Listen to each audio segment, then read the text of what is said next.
दोस्तों, पिछले पार्ट में आपने देखा पूजा अपने भाई राहुल को मिलने के लिए एक रेस्टोरेंट में बुलाती है। और अब आगे राहुल नहा धोकर तैयार होकर ऑफिस जाने के लिए निकल गया। पूजा वहां पर पहले से ही इंतज़ार कर रही थी। शाम को ऑफिस से निकलने के बाद वह रेस्टोरेंट पहुंच गया।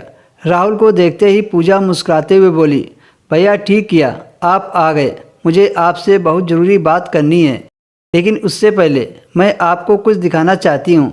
इतना कहकर उसने मोबाइल उसकी तरफ बढ़ा दिया।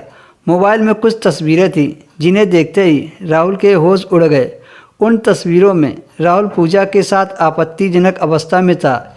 यह सब देखकर उसके रोंगटे खड़े हो गए और वह क्रोध से लाल हो गया।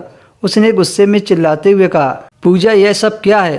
पूजा हल्के से मुस्कुराते हुए बोली, कल रात मैं आपके यहाँ आश्रय लेने आई थी, लेकिन आपने मेरे साथ यह सब कर दिया। अगर मैं ये तस्वीर सबको दिखा दूं तो समाज में आपकी क्या इज्जत रह जाएगी। राहुल कल रात की बात सोचकर शर्मिंदा हो गया और वह वहीं पर अपना सिर थामकर बैठ गया और कहने लगा, पर मुझे तो कुछ याद नहीं कि मैंने कल रात कुछ किया या नहीं। पूजा धीरे से बोली, भैया आपने यह सब मेरे साथ ठीक नहीं किया। यह राज रह सकता है, मगर इस राज को राज रखने के लिए मेरी एक शर्त है। राहुल हैरानी से उसकी ओर देखने लगा। उसे तो कुछ समझ में नहीं आ रहा था। पूजा ने धीरे से मुस्कुराते हुए कहा, मैं यह सब किसी को नहीं बताऊंगी, बस आपको प्रॉपर्टी के कागजात पर अपने हस्ताक्षर करने होंगे और अपने हिस्से की सारी प्रॉपर्टी मेरे नाम करनी होगी।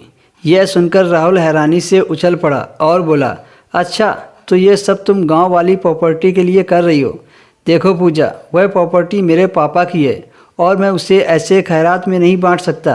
पूजा उठकर खड़ी हो गई और बोली, राहुल अच्छे से सोच लो तुम्हें क्या करना है, वरना तुम पर इल्ज़ाम लगाने में मुझे 1 मिनट नहीं लगेगी। सब यही समझेंगे तुम्हारा चरित्र अच्छा नहीं है और तुमने अपनी बहन तक को नहीं छोड़ा। इतना कहकर वह उठकर वहाँ से चली गई। राहुल वहीं खड़े खड़े रोने लगा और वह यह सोच रहा था कि अगर यह बात उसकी माँ को पता चलेगी तो उस पर क्या बीतेगी। समाज में वह किसी को मुंह दिखाने के लायक नहीं रह जाएगा।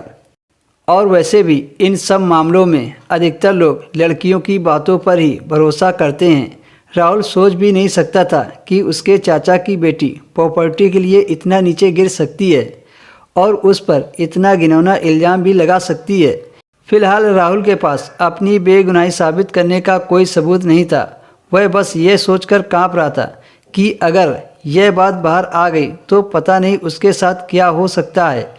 राहुल अचानक से ही एक बड़ी मुसीबत में फंस गया था और उसका तनाव बढ़ता ही जा रहा था। शाम को जब वह घर पहुंचा तो उसकी मां घर पर आ चुकी थी। अपने बेटे को परेशान देखकर वह कहने लगी, अरे बेटा, लगता है तुमने बहुत दिनों से खाना नहीं खाया है। तुम्हारा चेहरा कितना उतर गया है। 1000 बार कहा है कि तुम शादी कर लो। बहू आएगी तो हमारी चिंता खत्म हो जाएगी। तुम अकेले रहते हो तो मैं कहीं रिश्तेदारी में नहीं जा पाती हूँ। राहुल तो जैसे कुछ सुन ही नहीं पा रहा था।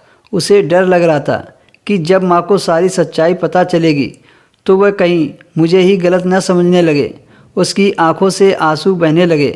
वह तुरंत ही अपने कमरे में चला गया।